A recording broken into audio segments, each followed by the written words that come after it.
অল্প মশলা দিয়েও কিন্তু মজা করে শাক ভাজি করে খাওয়া যায়, যা আমি আজকে আপনাদেরকে দেখাবো। আসসালামু আলাইকুম বন্ধুরা।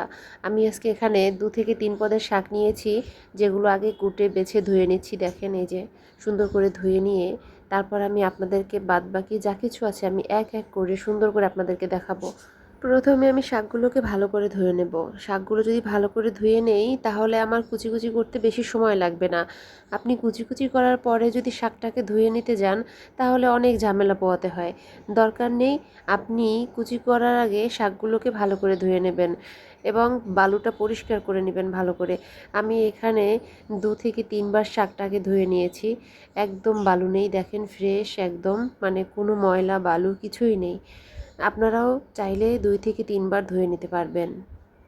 শাক যদি বেশি ময়লা হয় তাহলে একটু বেশিই ধোয়া লাগবে, আর যদি বেশি ময়লা না হয় তাহলে অনেক বেশি ধোয়ার কোনো প্রয়োজন নেই।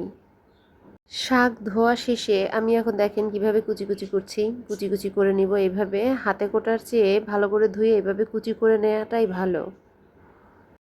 কুচি করার সময় আপনি একটু খেয়াল রাখবেন আপনার হাতে যেন আবার না লেগে যায়। যাই হোক দেখেন, হয়তো 2-1টা ছোট হবে, 2-1টা বড় হবে, কিন্তু মোটামুটি পর্যায়ে হলেই হলো।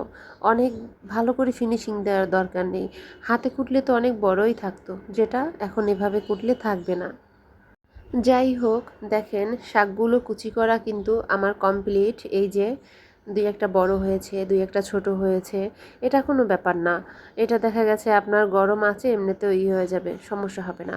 তারপর দেখেন আমি কড়াইতে তেল দিয়ে নিলাম, দিলাম একটু পেঁয়াজ, দিলাম কাঁচামরিচ, তারপর দিলাম আমি দেখেন একটা বোম্বাই মরিচের অর্ধেকটা কেটে দিলাম।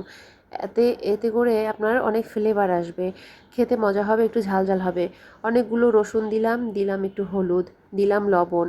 সব কিছু আমি একসাথে অনেকক্ষণ নেড়ে নিব, একটু ভেজে নিব আর কি। মোট কথা হলো একটু ভালো করে ভেজে নেব।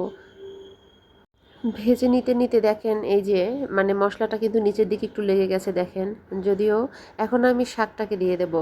এই শাকটাকে দিয়ে দিলাম, এখন আর নিচের ওই ইটা লেগে থাকবে না, মশলাটা লেগে থাকবে না, এটা উঠে যাবে আর কি। সামান্য লেগে গেছে, ওটা কোনো সমস্যা না। এই যে দেখেন আমি ভালো করে শাকটাকে নেড়ে চেড়ে নিচ্ছি। আসলে শাকভাজি করতে আমরা অনেকে অনেক কিছু, অনেক মশলা অনেকে দেখি ব্যবহার করে, ওগুলোর কোনো কিছু দরকার নেই। সাধারণভাবে যত কম মশলা খাওয়া যায় ততই ভালো, যত কম তেল খাওয়া যায় ততই ভালো। চেষ্টা করি আমি সবসময়ের জন্য অল্পের ভেতরে ভালো রান্না খেতে, অল্প মশলার ভেতরে সবসময়ের জন্য ভালো করার চেষ্টা করি। দেখেন আমি সবগুলো নেড়ে চেড়ে করে দিলাম। এখন একটু আমি ঢাকনা দিয়ে ঢেকে দেব।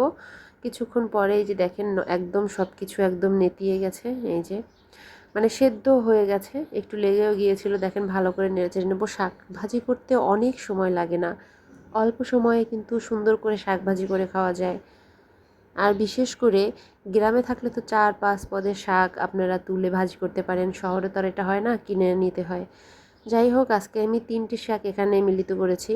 এই যে আমার শাক ভাজি হয়ে গেছে দেখেন, পারফেক্ট শাক ভাজি, আমার অনেক পছন্দের শাক ভাজি। অনেক মশলা নেই, অনেক তেল নেই, অনেক ভালো লাগে আমার এই শাক ভাজিটা।